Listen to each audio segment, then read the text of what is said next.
Halo teman-teman, hari ini kita akan membahas tentang First Run Mizuno Wave Rebellion Flash 2.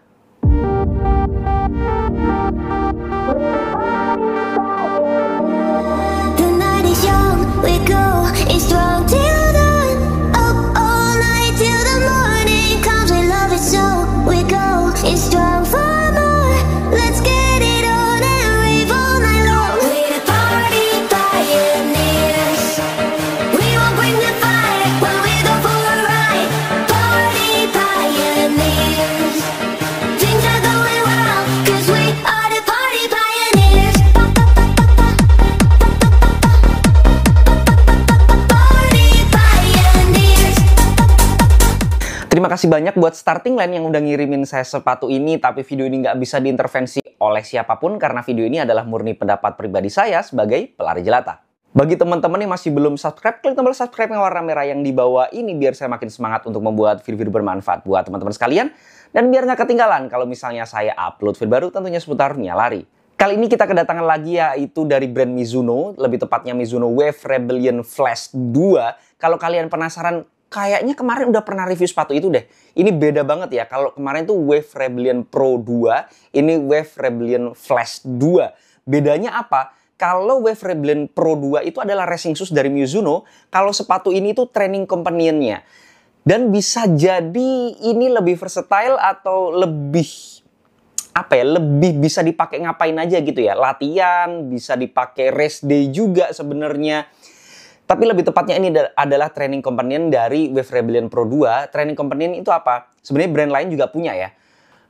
Sepatu yang bisa dibilang sangat cocok untuk latihan, menunjang kalian program-program untuk race day. Kalau race day-nya kalian itu menggunakan Wave Rebellion Pro 2. Jadi kalau kita sendiri itu perlu adaptasi menggunakan sepatu. Sedangkan racing shoes itu nggak bisa dipakai latihan. Nggak bisa maksimal kalau kita terus-terusan pakai gitu ya untuk latihan kita. Jadi disediakanlah namanya training companion, yang mana feel ride-nya itu mirip-mirip sama racing shoes aslinya. Nah, kalau Wave Rebellion Pro 2 dari Mizuno, ya sepatu ini feel-nya memang mirip banget. Dan bisa dibilang kalau kenyamanannya akan lebih baik, cuman ya bisa dibilang lebih versi budgetnya lah ya. Kalian akan lebih bisa maksimal latihan menggunakan ini dibandingkan Wave Rebellion Pro 2. Tapi kalau racingnya sendiri, racing sejatinya, ya Wave Rebellion Pro 2 jelas karena memang fitur-fiturnya lebih condong ke race day aja gitu ya. Tapi kalau latihan ya sepatu ini. Nggak usah lama-lama, langsung kita bahas mulai dari beratnya terlebih dahulu.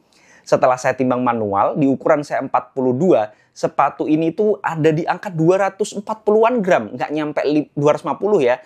Artinya sepatu ini tuh masuk kategori ringan. Kalau di bawah 250 gram, masuknya sepatu yang ringan. Kalau di atas 250 sampai 300 masuknya standar, di atas 300 baru saya kategorikan berat. Cuman nggak ringan-ringan banget, jadi ringan aja lah ya. Super trainer istilahnya atau training companion ya harus beratnya mendekati versi aslinya atau versi racingnya gitu ya. Jadi alangkah baiknya lebih ringan lagi akan lebih baik. Kalau untuk super trainer yang lain kayaknya ya beratnya hampir nggak ada yang di atas 250 ya. Agak aneh aja kalau beratnya di atas 250. Tapi ya lumayan lah untuk beratnya termasuk ringan.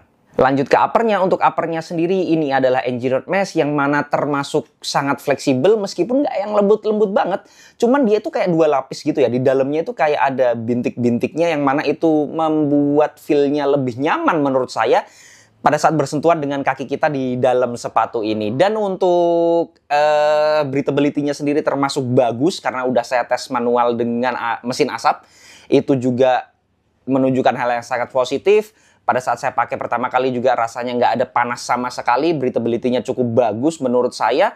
Kemudian untuk fitting-nya sendiri mirip banget sama Wave Rebellion Pro 2. Jadi kalian tidak akan sulit beradaptasi nantinya kalau menggunakan Wave Rebellion Pro 2 gitu ya.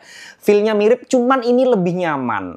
Lebih longgar sedikit, jadi nggak terlalu racing fit lah ya. Ya lebih cocok untuk kalian latihan lebih rileks sedikit, walaupun nggak yang rileks banget karena ini memang super trainer atau training companion dari Wave Rebellion Pro 2. Tapi yang jelas kalian kalau latihan pakai ini lebih nyaman dan saya rasa tidak akan sulit beradaptasi dengan racing shoes-nya nanti. Untuk covernya sendiri juga di bagian samping-sampingnya itu kayak ada tape. Kalau di Puma itu kayak power tape namanya ya. Cuman di sini saya nggak tahu namanya. Cuman fiturnya itu mirip banget. Di dalamnya sini tuh kayak ada garis-garisnya yang berwarna abu-abu itu, yang mana memberikan feel tekanan kepada punggung kaki kita. Dan jadi kayak lebih baik aja, upper fitnya kayak memeluk kaki saya dengan sangat baik. Walaupun cuman material atau apa ya, layer yang ditaruh di situ doang, tapi itu ngefeknya luar biasa. Upper fitnya jadi sangat baik menurut saya, membentuk kaki saya dengan sangat baik, memeluk dengan sangat baik, jadi lebih nyaman tapi nggak bikin apa ya, kerasa longgar. Tetap kalau dipakai kenceng tetap enak, karena kalau sepatu dengan upper yang terlalu nyaman biasanya kalau dipakai kenceng itu nggak enak. Tapi sepatu ini memberikan kenyamanan yang menurut saya cukup baik, tapi kalau dipakai kenceng ayo aja gitu. Yang nanya belinya di mana? Belinya sepatu ini tuh ada di Starting Line. Starting Line itu adalah toko lari yang menyediakan segala kebutuhan lari kalian, mulai dari atas kepala sampai ujung kaki. Kalau kalian bingung kadang-kadang nyari, kok ada orang yang pakai sepatu brand aneh-aneh ya, padahal tokonya nggak ada di Indonesia.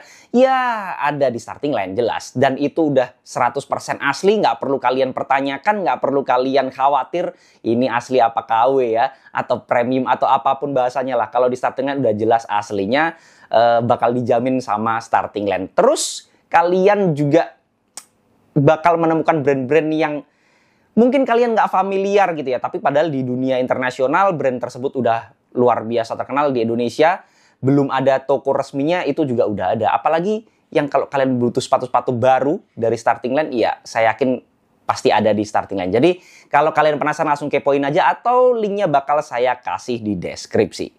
Lanjut ke lacing sistemnya. Untuk lacing sistemnya sendiri termasuk minimalis, simple. Saya seneng banget, kerjanya cukup baik. Cuman tali sepatunya aja yang agak kurang menurut saya, dia terlalu tipis dan bahannya agak licin-licin gitu. Cuman untungnya di pemakaian pertama saya nggak ada hambatan, nggak ada masalah, dan nggak lepas juga untuk tali sepatunya di pemakaian pertama. Saya harap ya ke depan juga nggak bakal lepas juga gitu ya. Dan ya cukup lumayan bagus sih menurut saya untuk lacing sistemnya, meskipun sangat simpel. Kita lanjut ke bagian tang atau lidah sepatunya. Nah, tangnya ini yang menurut saya agak kurang. Walaupun bahannya itu enak, nyaman, tipis, dan berongga, sehingga breathability-nya bagus, cuman dia nggak ada sabuknya, atau bukan gazetted tang. Tang biasa aja, standar. Jadi dia potensi geraknya itu ada. Saya agak sedikit terganggu, gerakan-gerakannya cukup lincah gitu ya. Meskipun ada tang loopnya di sini, 2 di atas, 1 di bawah. Kalau nggak ada makin parah lagi, tapi untungnya ada tang loopnya yang sedikit menjaga. Meskipun demikian kerjanya nggak bisa dibilang maksimal juga. Pergerakan dari tangnya itu masih lumayan, ya nggak ekstrim-ekstrim banget, cuman cukup mengganggu menurut saya di pemakaian pertama. Kalau saya ikat lebih keras lagi kayaknya nggak lebih banyak pergerakannya gitu ya. Cuman saya takutnya nggak maksimal karena nggak ada paddingnya sama sekali. Dia minimalis banget, ya wajar karena memang sepatu ini pengennya seringan mungkin ya, karena memang training company atau super trainer, jadi harusnya nggak kenyamanan yang menjadi fokus utamanya gitu. Oke, kita lanjut ke bagian kolarnya. Kolarnya sendiri minimalis, paddingnya ya ujung-ujungnya aja ada paddingnya yang memberikan sedikit kenyamanan, tapi saya sama sekali nggak merasakan rasa tidak nyaman ya. Nggak kepikiran aja gitu. Bukan sepatu atau kolar yang nyaman, tapi bukan yang tidak memberikan kenyamanan gitu ya. Jadi ya netral aja, standar aja, dan cukup fleksibel, sama sekali tidak terganggu. Mata kaki saya juga aman karena dia cukup lentur, sama sekali tidak memberikan tekanan atau bikin sakit atau blister, aman aja. Yang di belakang sini aja yang agak tebel sedikit paddingnya. Kemudian untuk heel counternya sendiri, dia untuk cupnya yang di belakangnya ini juga apa ya, agak keras strukturnya, yang mana itu saya suka banget, biar kerjanya itu apa ya, ngunci heel banget lah ya. Jangan sampai kalau misalnya heelnya gampang keangkat, itu bakal nggak enak banget lah. Kinerjanya jadi apa ya, heel counternya itu bisa mempengaruhi seluruh upper fit ya.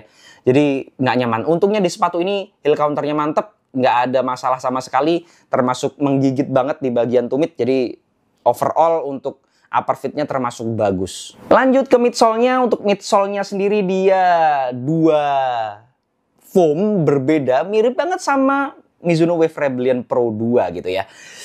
Yang pertama, yang lapisan atas ada Mizuno Energy Light Plus yang mana ada di sepatu-sepatu flagshipnya. Beruntung kita bisa merasakan Mizuno Energy Light Plus di sepatu ini. Kemudian di bawahnya, kalau yang atas itu PB base yang udah terkenal banget. Kalau yang bawah itu EVA base. Jadi bisa dibilang lebih firm, lebih keras sedikit, tapi bukan berarti keras sama sekali ya. Lebih bisa memberikan kestabilan yang dibutuhkan, karena kalau atasnya doang ini terlalu empuk gitu ya, bakal nggak stabil. Karena setelah saya ukur manual dengan durometer, dia ada di angka 27-an, dan yang bawah itu ada 30-an. 30 itu bukan angka yang keras ya, tapi standar. Bahkan ada 30 aja saya rasa masih terlalu empuk. Sepatu ini sendiri feel-nya itu menurut saya untuk dipakai pure racing shoes itu terlalu empuk, terlalu memanjakan gitu ya. Padahal kadang kita itu butuh, kalau racing shoes ya kita pengennya yang agak kenceng. Memang ini bukan racing shoes murni karena memang lebih ke training companion atau super trainer. Jadi kenyamanannya memang diberikan lebih. Yang jadi permasalahan adalah stability-nya. Stability-nya nggak lebih baik dibandingkan Wave Rebellion Pro 2 karena memang ya sepatu itu stability-nya cukup rendah gitu ya. Geometrinya aja itu udah kayak sama sekali tidak memberikan kestabilan gitu ya. Dipotong belakangnya meskipun ini tidak seagresif daripada Wave Rebellion Pro 2, tapi yang jelas belakangnya itu dipotong, jadi sangat tidak cocok bagi teman-teman yang heel strike gitu ya. Kalau mid strike itu bakal mendapatkan hal yang sangat luar biasa karena agresif juga di bagian depannya, rocker teknologinya. Jadi kalau kalian strike ke tanah dengan mid strike langsung ngerol ke depan tuh rasanya enak banget. Ini juga nggak cocok menurut saya kalau kalian terlalu pakai forefoot strike atau terlalu depan. Jadi sensasi ngerolnya itu sendiri nggak terlalu bisa kalian rasakan gitu ya. Paling enak mid strike, dan untungnya saya mid strike. Jadi pada saat saya strike itu enak banget ngerolnya mid strike, kemudian ngerol ke depan tuh enak banget. Jadi geometrinya benar-benar bisa saya maksimalkan gitu ya. Tapi kalau kalian heel strike gini itu bakal banyak hal yang kalian rasakan dan bakal aneh banget. Karena ya bagian belakangnya geometrinya tidak untuk ditapakkan gitu ya sebenarnya. Kemudian kita juga beruntung ada Mizuno Wave-nya yang warna abu-abu di tengahnya ini. Yang mana di tengah-tengahnya antara foam yang atas dan juga yang bawah. Tapi ini bukan carbon plate. Mizuno Wave itu lebih ke apa ya? Fungsinya memang untuk mirip-mirip carbon plate untuk snappy-nya, untuk menambah responsivitasnya gitu ya. Dan juga menambah kestabilan daripada sepatu ini. Karena memang kalau sepatu ini terlalu empuk, biasanya kurang memberikan respon pada saat kita strike ke tanah. Tapi sebenarnya kita beruntung karena ada Mizuno Energy Light Plus-nya yang responnya cukup baik, walaupun empuk gitu ya. Energy return-nya cukup besar. Kemudian ada Mizuno Wave-nya juga. Mizuno Wave-nya ini membentang dari ujung depan sampai ke belakang sini, diintipin juga di bagian belakang sih Mizuno Wave, yang mana cukup membantu dan juga membantu kestabilannya juga ya, selain daripada energy return-nya sendiri. Foam-nya sendiri midsole-nya sendiri karakternya memang mirip banget sama Mizuno Wave Rebellion Pro 2. Sekali lagi kalian akan sangat mudah nantinya beradaptasi dengan racing shoes utamanya yaitu Mizuno Wave Rebellion Pro 2. Tapi jangan salah, sepatu ini kalau kalian merasa mending satu sepatu aja daripada dua sepatu, ya sepatu ini juga bisa dipakai racing shoes gitu ya. Tapi menurut saya bukan sepatu yang cocok atau karakter foamnya itu cocok untuk pelan atau daily trainer biasa. Tapi yang lebih agak kenceng-kenceng gitu loh. Foamnya ini memang enak buat long run atau lebih enak buat speed shoes. Cocok juga, cuman bukan speed shoes yang di track ya. Atau cocok juga buat tempo interval, saya rasa cocok buat agak ngebut itu enak banget, cuman bukan yang pelan-pelan gitu ya, bukan untuk menikmati, bukan easy run lah menurut saya. Kemudian sebelumnya kita lanjut dulu ke outsole-nya. Untuk outsole-nya sendiri ini termasuk tebel banget untuk rubber yang berwarna birunya. Saya rasa umurnya bakal panjang, durability-nya cukup bagus, cuman nggak bisa saya adjust di pemakaian pertama. Yang jelas kinerjanya cukup baik, dan ini karakternya agak sedikit berbeda dengan Wave Rebellion Pro 2. Wave Rebellion Pro 2 itu kayak apa ya? kayak karetnya tuh nempel banget ke aspal gitu loh. Kayak bener-bener mencengkram banget, kayak lengket banget. Ini tuh kayak standar gitu. Kayak rubber yang lainnya aja. Bukan berarti jelek ya. Cuman memang Wave Rebellion Pro 2 menurut saya tuh bagus banget kinerjanya. Kalau yang ini rubbernya standar aja. Cuman dia tebel, umurnya saya rasa akan panjang. Prediksi ya, prediksi saya umurnya akan panjang. Tapi yang jelas di pemakaian pertama, ya traksinya cukup bagus, tidak ada masalah. Di aspal kering saya cobainnya, ya bagus-bagus aja sih. Nggak ada permasalahan atau nggak ada protes. Saya rasa bisa banget mengakomodir kalau untuk long run, jelas tadi sudah saya sebutin karena foamnya juga cocok untuk long run. Outsole-nya sendiri benar-benar bisa mengakomodir long run kita ya, yang jelas karena umurnya kayaknya bakal panjang. Sepatu ini tuh saya rasa cocok buat kalian kaum mendang-mending yang, aduh aku pengen racing shoes tapi yang bisa dipakai untuk latihan juga, program juga gitu ya. Ya saya rasa ini bakal cocok. Atau kalian kalau pengen lari pakai Mizuno Wave Rebellion Pro 2 pada saat race day yang agresif banget, ya ini versi light-nya lah, versi buat latihannya. Ini bakal cocok banget. Karena kalau biasanya langsung adaptasi ke Mizuno Wave Rebellion Pro 2 itu adaptasinya agak jauh tuh. Nah inilah sepatu yang bisa menjadi perantara kalian untuk masuk lebih smooth lagi adaptasinya kepada Mizuno Wave Rebellion Pro 2. Nah selain itu sepatu ini menurut saya kurang cocok bagi teman-teman yang heel strike, yang terlalu jauh ke belakang gitu ya, tumitnya yang dipakai untuk strike ke tanah. Dan juga nggak cocok kalau kalian butuh sepatu yang memang empuk sih, tapi bukan untuk easy run atau recovery run. Lebih ke fast pace lah ya, agak-agak kenceng, lebih cocoknya ke sana sih. Untuk harganya sendiri dia di 1,8an kalau nggak salah saya cek di Starting Line, di NCR Sport, di websitenya ada, linknya juga saya kasih di deskripsi. Itu termasuk super trainer paling murah yang pernah saya temui ya, kebanyakan di atas 2 jutaan, karena bukan, jangankan super trainer, yang trainer biasa aja atau daily trainer aja itu banyak yang di atas 2 jutaan. Ini termasuk super trainer paling murah yang bisa kalian dapatkan sih, dengan kualitas yang kayak gini ya luar biasa ya. Itu tadi yang bisa saya bahas dari Mizuno Wave Rebellion Flash 2 ini. Tapi balik lagi, itu semua adalah pendapat pribadi saya. Jadi teman-teman boleh banget nggak setuju. Kalau ada koreksi, masukan, pertanyaan, dan juga pembahasan, bisa langsung sharing di kolom komentar. Jangan lupa subscribe channel biar saya makin semangat untuk membuat video-video bermanfaat buat teman-teman sekalian. Dan biar nggak ketinggalan kalau misalnya saya upload video baru, tentunya seputar Nia Lari. Assalamualaikum warahmatullahi wabarakatuh.